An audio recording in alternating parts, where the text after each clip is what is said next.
Everyone, welcome back again. তো অনেকগুলো দিন পর আজকে আবার হাজির হলাম। আমাদের ইউনিভার্সিটিতে ছিল আজ কন্যাশ্রী ডে। তো যেমনটা তোমরা দেখতেই পেলে, এখানে সবাই মিলে রিহার্সাল করছিল।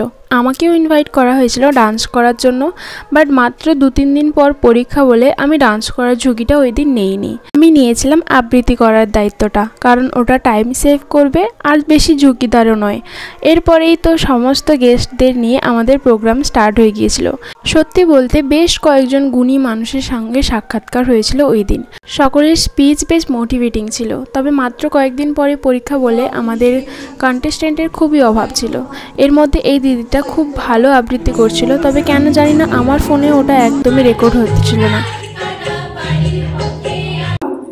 আমিও বড় হতে চাই, ঠিক যত বড় হলে অকাল মৃত্যু ভয় পায়, ঠিক যত বড় হলে স্বপ্নটাকে ছুঁয়ে ফেলা যায়, ঠিক যত বড় হলে গর্বের শ্বাসে ভরে ওঠে বুক।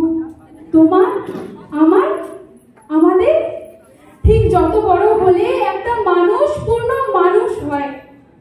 আমি মরতে চাই না বাবা, আমি মরতে চাই না। ইতি তোমার লক্ষ্মী। নমস্কার। যাই হোক, মাইকের সামনে দাঁড়িয়ে যাই বলি না কেন, রিয়েল লাইফে কিন্তু আমি একদমই পড়াশোনা করছি না, একদমই অপোজিট ক্যারেক্টার। আমি জানি না আমার ভবিষ্যৎ কেমন হবে। তো যাই হোক, এইরকম করে আমাদের অনুষ্ঠানটা ওই দিন শেষ হলো। ছোটোখাটো একটা টিফিনও ছিল, যেটা নিয়ে আমরা বেরিয়ে এলাম। আর এই ছিল ওই দিনকার কিছু ছবি। তো ব্যাস, এই তো এই সবই। আর আমাকে কেমন লাগছে জানিও, পারফরমেন্স কেমন হলো ওটাও জানিও। বেরোনোর পর দেখলাম বৃষ্টিতে গোটা রাস্তাঘাট প্রায় জলে জল। তবে ইউনিভার্সিটির কাছাকাছি থাকার জন্য আমাকে সব ইভেন্টই অ্যাটেন্ড করতে হয়। ওকে, বাই।